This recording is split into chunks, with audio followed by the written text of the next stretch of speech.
Que le Seigneur vous bénisse. Nous nous retrouvons encore aujourd'hui, jeudi 12 octobre 2023, ici à Abidjan, notre QG de l'église William Manon Branham Royaume Éternel. Pour Lomé, pour les Ghana ou les Burkina et partout ailleurs. Nous saluons tous ceux qui nous suivent, nos abonnés, nos frères dans la foi, nos amis, collègues, ainsi de suite. Que le Seigneur vous bénisse. Et une fois de plus, bonne audition, bonne conférence ensemble avec vous. Aujourd'hui, nous avons pour sujet la politique. On parle sur la politique.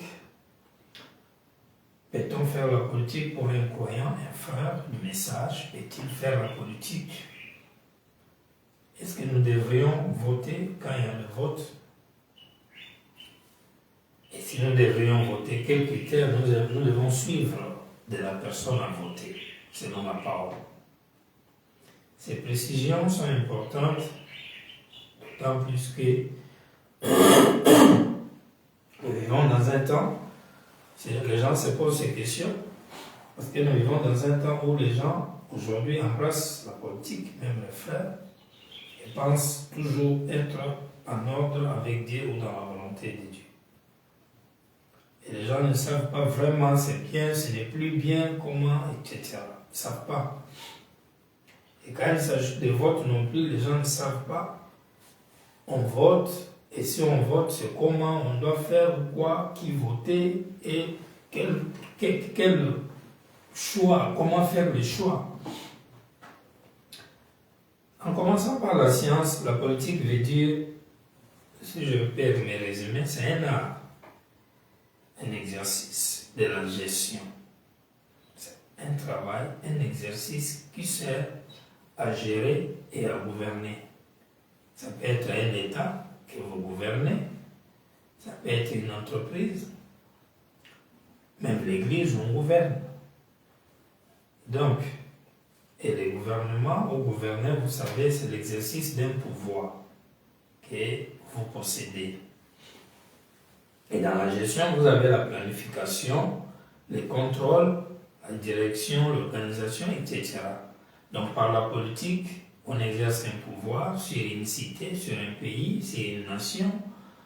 On dirige, on organise, on planifie, on contrôle, on réprime par rapport aux infractions, etc. C'est ça, la politique. Donc c'est la gestion du territoire. C'est la gestion de la cité, avec les mécanismes qui vont avec. Alors, de par cette définition, ça ne donne pas trop l'impression que je réponds ici que c'est mal pour un croyant de faire la politique. Mais avant d'aller loin, ajoutons d'autres éléments qui marchent avec la politique. C'est que cette gestion qui se définit scientifiquement pure, qui n'a rien de mal dedans, a par contre des procédés développés par des philosophes et certains scientifiques, des courants de pensée attachés à la gestion. C'est-à-dire, ils sont venus dire aux gens, voici comment vous pouvez gérer. Gérer en utilisant telle technique, gérer en utilisant telle autre technique. Et ces procédés de comment gérer sont parfois appelés les types de système politique. C'est là où vous avez soit les démocrates, les régimes totalitaires, c'est-à-dire des dictateurs, ou encore totalitaires, autoritaires, tout ça, ou encore ceux qui sont monarchiques, les hybrides. Donc, ce qui peut amener à définir trois principes. La monarchie, où vous avez un peu de démocratie et l'autorité, puis vous avez l'autorité absolue et puis vous avez la démocratie. ce sont des courants, des concepts, des régimes qui sont utilisés afin d'exercer la politique. Et vous avez d'autres découvertes, d'autres notions de gestion de ce qui veut dire politique, qui viennent de Machiavel, par exemple, qui lui avait aussi ses pensées de comment on peut gérer une cité.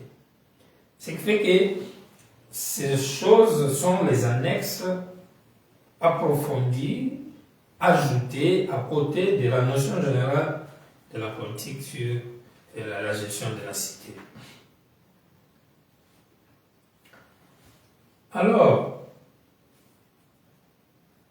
qu'est-ce que la parole, elle dit? Qu'est-ce que Faberman dit? Ça, c'est ce que nous avons étudié à l'école. Maintenant, la parole, elle, en lisant, on va découvrir ensemble avec vous comment le Seigneur définit la politique. Dans les sermons, il prend soin de vous. Mardi le 1er mars 60. Vous avez mis les choses en ligne pour l'audio? Ok. Paragraphe 18. On ne peut pas compter sur la démocratie. C'était une bonne chose, mais elle est finie. Elle a fait son temps. Les rois ont fait leur temps. Les royaumes et les dictateurs et tout ont fait leur temps. Vous voyez, les systèmes qu'on vient de lire, qui sont des procédés à suivre pour exercer la politique d'un pays, d'une nation, etc. Le Seigneur les répète en disant que la démocratie était une bonne chose. C'est qu'il y a un système politique. Elle a fait son temps. Les rois, les monarques, ça a fait leur temps. C'est qu'il y a aussi les royaumes. Les dictateurs, nous en avons parlé, les autoritaires, ça a fait leur temps. Il dit la démocratie était meilleure chose qu'ils ont eu. Et elle a été tellement souillée par la politique, elle est pourrie jusqu'à la moelle.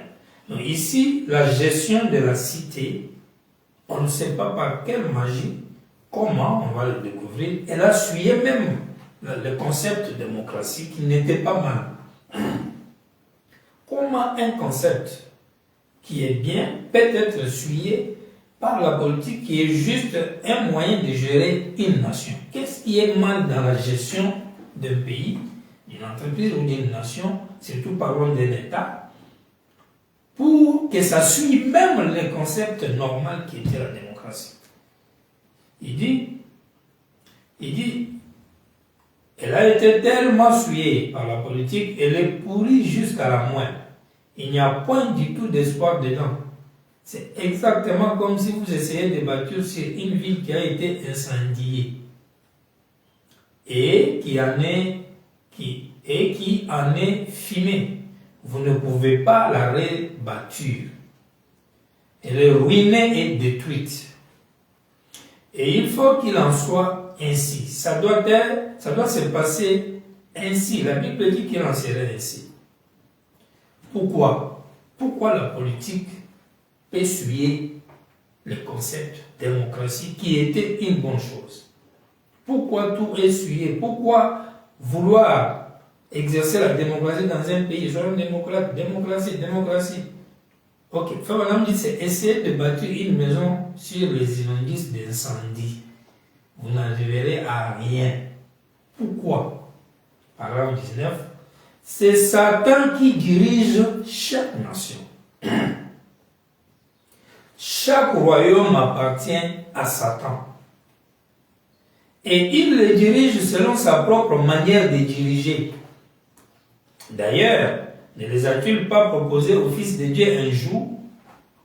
Tous les royaumes du monde sont à moi. J'en fais ce que j'ai fait. C'est la raison pour laquelle les gens se battent, tuent et commettent des meurtres.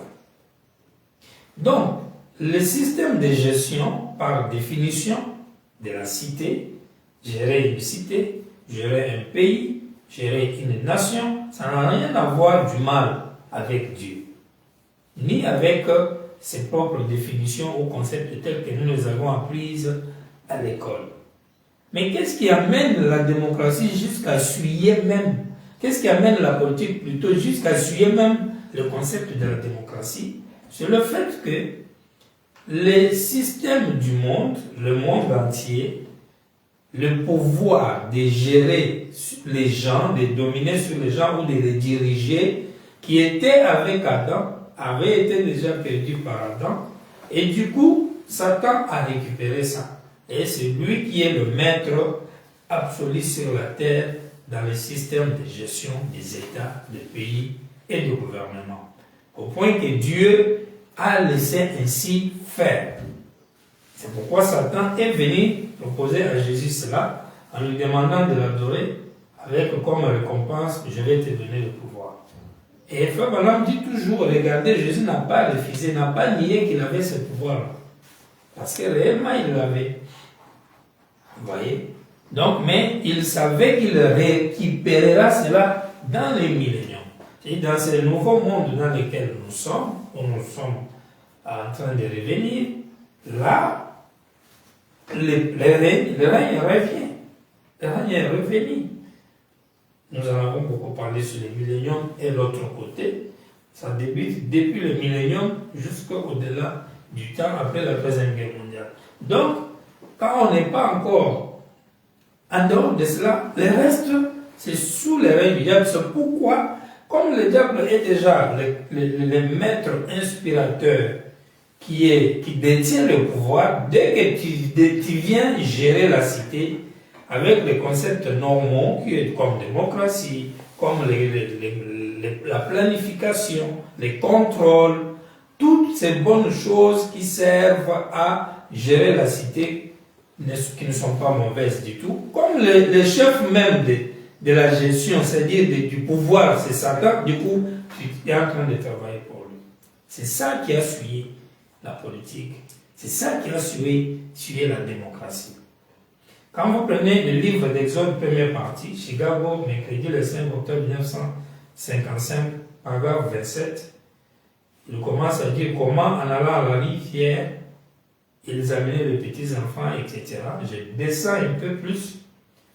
Étudiez cela juste un instant. Chacun de nous est sous le règne de Satan ici dans ce monde. Nous tous qui vivons sur la terre, Satan règne sur nous.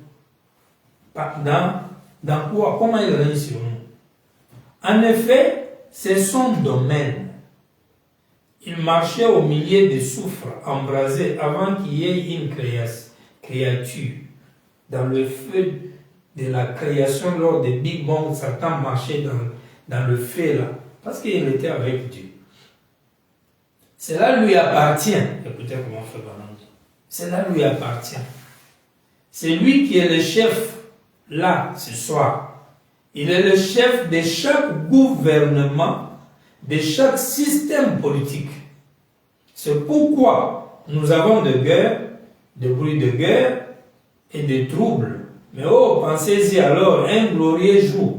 Là, vous comprenez, le jour du millénium, le pouvoir revient. Donc, Satan est un grand archange qui règne dans le monde. Et le pouvoir que vous devez exercer dans un pays, dans un gouvernement, le détenteur, c'est Satan. Donc, vous ne pouvez pas discuter avec William Branham sur ça.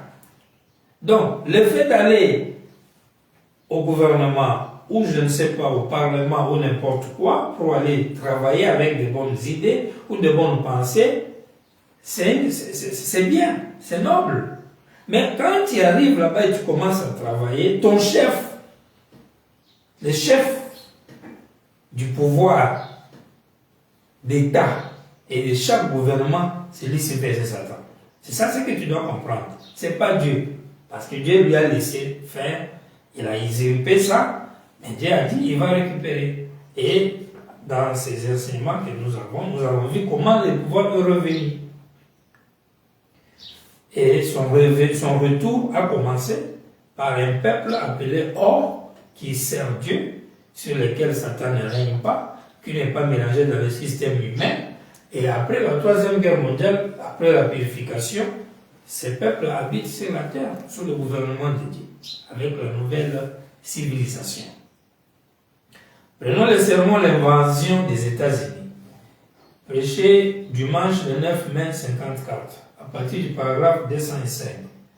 Le monde politique est fichu.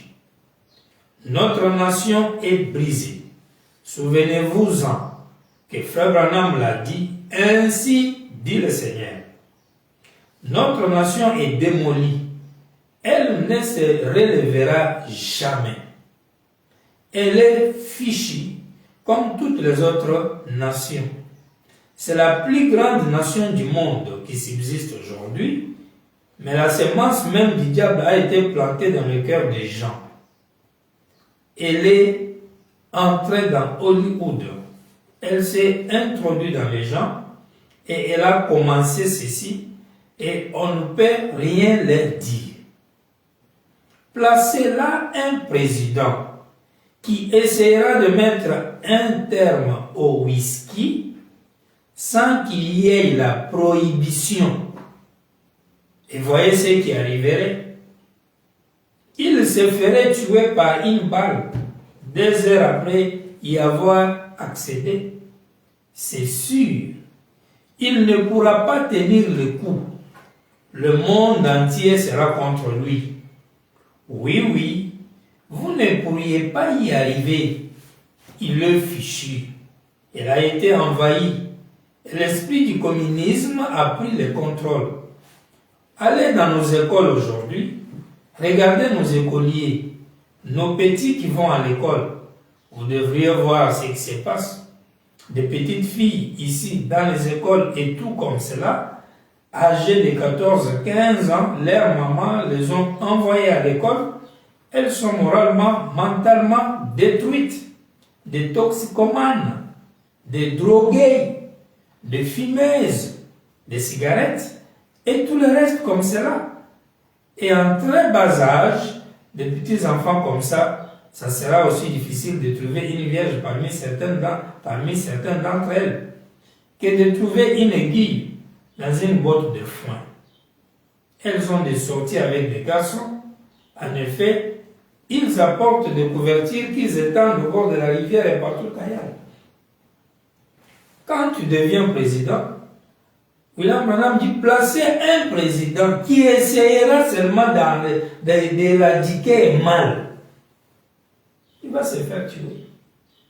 Parce que s'il va aller leur dire enlever les whisky, enlever ça qui est mal, on va les tuer. Pourquoi? Parce que les gens même, les diables est d'abord dans les cœurs de tous ces gens-là du monde. Le peuple de Dieu est minoritaire, marginalisé, martyrisé. Tout le reste là, c'est le diable qui règne, les 2 tiers c'est pour lui. Maintenant, quand toi tu es croyant avec ton Saint-Esprit, tu vas aller exercer la sainteté pour corriger la politique et la rendre meilleure sur des païens qui n'ont même pas Dieu, alors que la parole même qu'on prêche, ils n'ont même pas écrit ça. C'est seulement dans la politique que tu vas les rendre bons et corriger les choses. Sous prétexte que Frère Branham dit, nous avons besoin d'un chrétien à la Maison Blanche.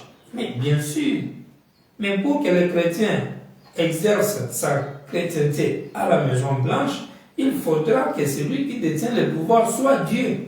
Sinon, si c'est le diable, vous allez voir ce qui arrivera à un bon chrétien qui irait à la Maison Blanche pour arranger les choses. Le premier exemple ici, il a bien dit, à cause de whisky, s'il fait la prohibition, il interdit, il se fait tuer. Oui, il va se faire tuer. Prenez le 7 heures de l'église. Prêché mercredi le 12 mai 1954, paragraphe 22. Quand je regarde, je vois la nation ruinée. Je vois la politique ruinée. Je vois les foyers ruinés. Je vois l'église ruinée. Eh bien, il n'y a rien d'autre qui puisse réparer cela en dehors de Dieu. C'est tout. En effet, on n'a rien d'autre. La moralité de la nation est ruinée. Et les partis politiques sont ruinés. Or, nous espérions beaucoup de notre politique. Elle est ruinée. Il n'y a pas longtemps en Angleterre, un grand homme a dit, eh bien, la démocratie, c'est un bateau sans ancre.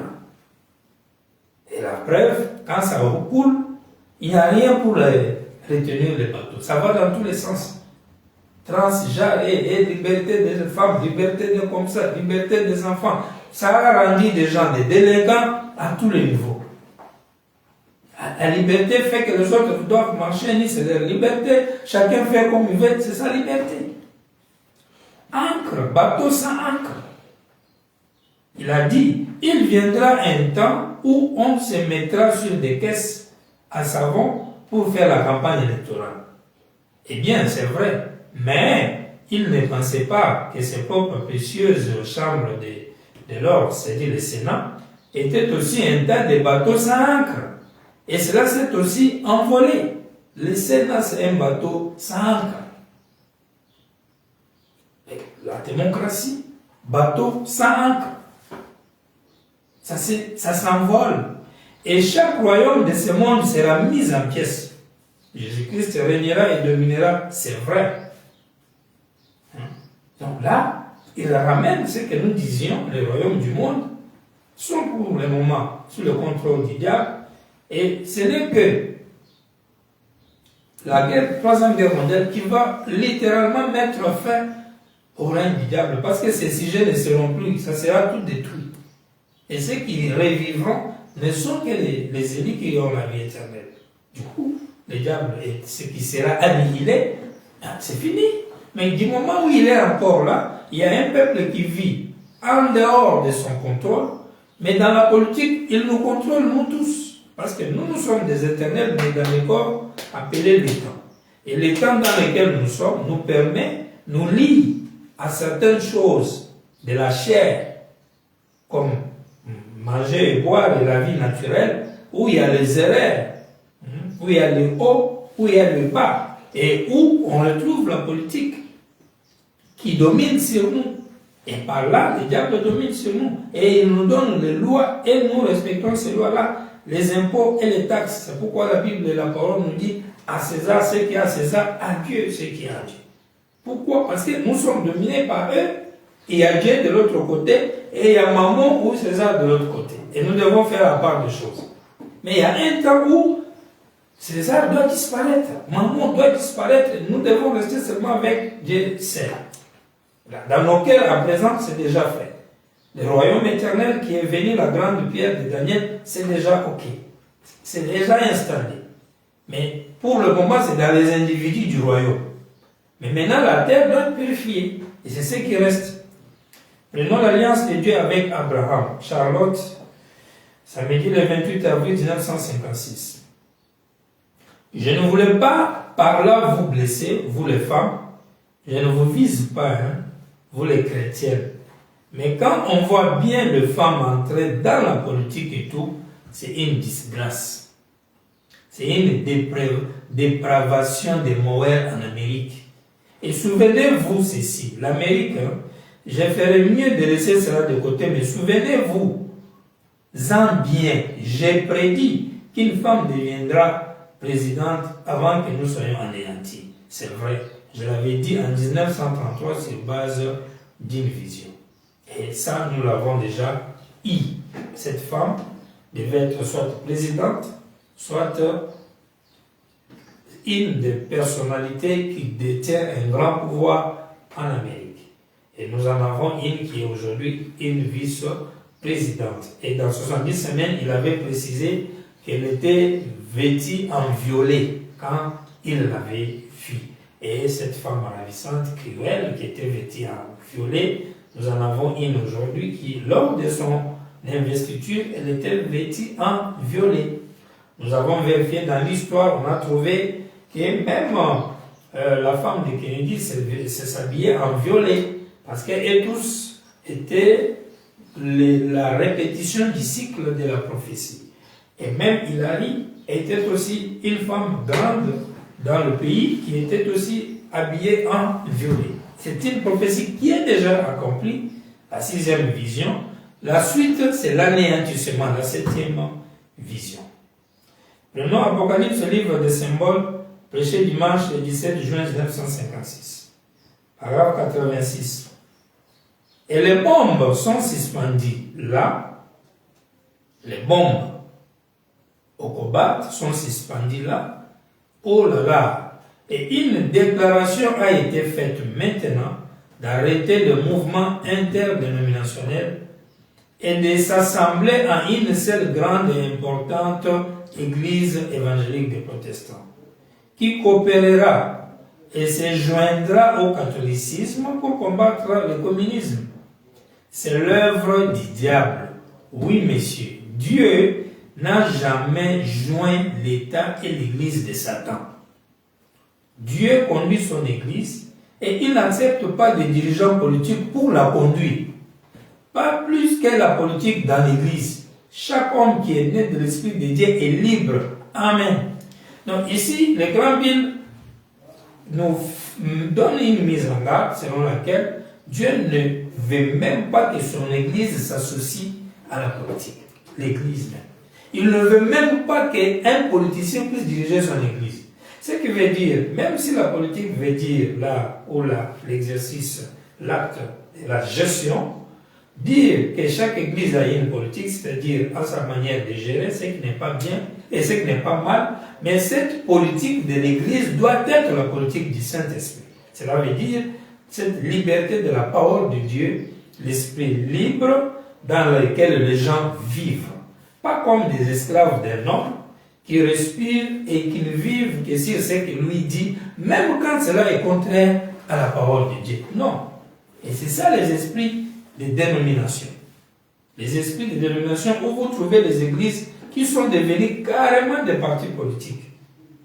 Et du coup, les mêmes ambitions de la malignité, de la malhonnêteté qu'on retrouve dans la politique de la gestion des États, on retrouve ça dans les églises. Les mêmes coups bas, les mêmes discriminations, les mêmes diffamations, les mêmes calomnies, tout ce qu'on peut faire pour faire diminuer l'autre et enfin d'apparaître, ça se fait dans les églises politiciennes, de la politique.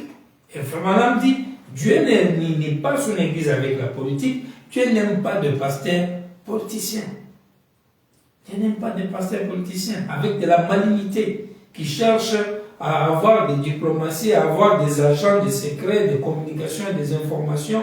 Et une fois qu'on a des informations, même quand elles ne sont pas justes, on commence directement à les vilipender dans l'intérêt de détruire les autres parce qu'on est politicien. Ça existe. Le sermon, le départ secret et soudain de l'Église. Prêché dimanche le 12 octobre 58. Paragraphe 49. Et nous disons que nous comptons sur l'ONU, les Nations Unies. Et il y a plus de 5 ans, elles étaient à 51% féministes. Ces nations qui constituent l'ONU, il n'y a rien sur quoi compter, si ce n'est sur la parole du Dieu vivant. Nous ne pouvons compter sur rien maintenant, ni sur aucune politique. Ça, c'est William Branham. On ne peut pas compter sur quelque chose dans ce monde, au jour d'aujourd'hui. Prenez le sermon Entendre, reconnaître et agir sur base de la parole de Dieu, prêché dimanche le 21 février 1960, 207. La politique, c'est une bassesse. La nation, une souillure.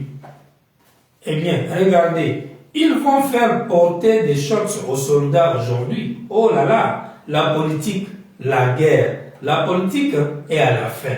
Les dictateurs sont en erreur. La politique est une erreur.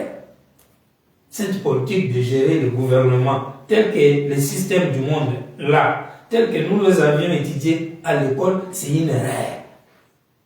C'est de la bassesse selon William Branham. C'est de la suie. C'est pourquoi il y a les guerres, il y a les maîtres. Parce que si tu es un chef politicien, tu es un président, un gouverneur, peu importe qui tu es, tu déclencheras coûte que coûte une guerre. Et il y aura les morts. Et Dieu n'est pas dans la guerre. Dieu n'aimerait pas voir ce genre de guerre. C'est pourquoi, même quand David, à l'époque où il était roi, ce que les gens prennent comme exemple pour justifier la politique, mais vous vous avez vu pourquoi David est devenu roi? C'est parce que les systèmes de Dieu de gérer était Samuel. C'est lui qui était le roi d'Israël. C'était ça la vraie politique de Dieu. Mais Israël a rejeté Samuel. Dieu a dit, vous m'avez rejeté. C'est pourquoi Dieu a permis qu'il y ait Saoul. C'était une volonté permissive. Et quand Samuel et David est venu, il était l'homme selon le cœur de Dieu, mais dans un système politique que Dieu n'a pas choisi, c'est Israël qui l'avait choisi. Et quand David a battu les Philistins, les autres, tous ses ennemis d'Israël, pour l'honneur du peuple de Dieu, n'est-ce pas, il a été déclaré par Dieu que tu as beaucoup de sang sur les mains, tu ne peux pas me construire des temples. Voyez un peu. La politique est une bassesse, la nation, une souillure. Eh bien, regardez, ils vont faire porter des choses aux soldats, parce que si tu es politicien, forcément, les femmes seront dans la police. Et les femmes dans la police seront en pantalon. Et c'est toi le président. C'est toi le chef. Tu fais comment? Et ceux qui seront en culotte, tu fais comment? Et la guerre. La guerre. Tu fais comment avec la guerre? Et le maître. Certaines personnes qui sont nuisibles à ton régime, à ton système, tu fais comment avec eux? Il continue. Les dictateurs sont en erreur. La politique est en erreur. Pourquoi n'ont-ils pas gardé les rois pieds que Dieu leur avait donnés? Tu vois, il revient là-bas. Il dit même David. Par exemple, David était le roi pied de Dieu. Dans la volonté permissive où ils ont choisi Saoul, Dieu est venu leur donner quand même son roi. Et tu as vu le système du règne de David. C'est l'arche de l'Éternel. C'est les 10 commandements de Moïse. C'est le peuple et la nation de Dieu adorant l'Éternel. C'était un pasteur, un prophète, David. Un chantre en même temps. Vous voyez. Le grand roi d'Angleterre a dit, lorsque cette démocratie a été instituée, il a dit, maintenant ça va, mais il arrivera un temps, a-t-il dit, où cela ne vaudra rien. Ça ne sera qu'un navire sans ancre. Et il a raison. Les politiciens se tiendront sur des caisses à savon à chaque coin avec toutes sortes d'escroqueries qui corrompent le gouvernement.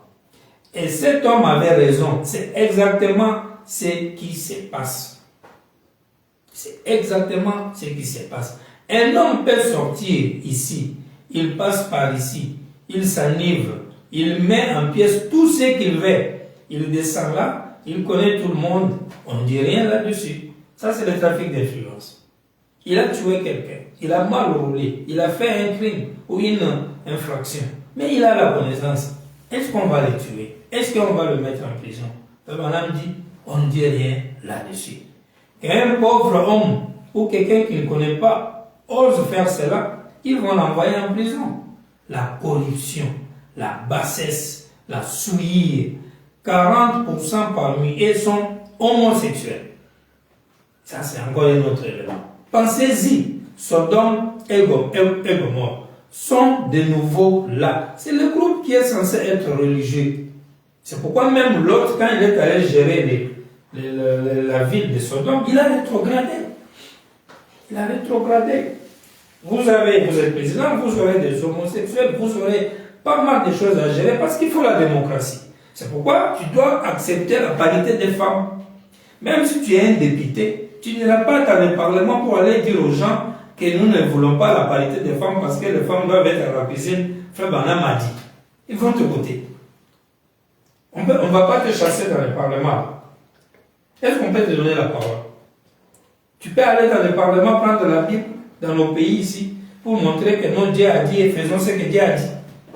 Maintenant, comment les frères se donnent le luxe de dire, ok, vous voyez, frère Banam a dit, nous avons besoin d'un chrétien à la maison. C'est le souhait. Parce que si on les avait, le système serait bon. Mais on ne peut pas les avoir parce que le monde et le système est dans le médiable. Ce n'est pas une situation qui permet à un frère d'aller faire la politique. Parce que tu n'amèneras jamais le monde païen à exécuter la parole de Dieu. Que ce soit dans le Parlement, que ce soit au Sénat.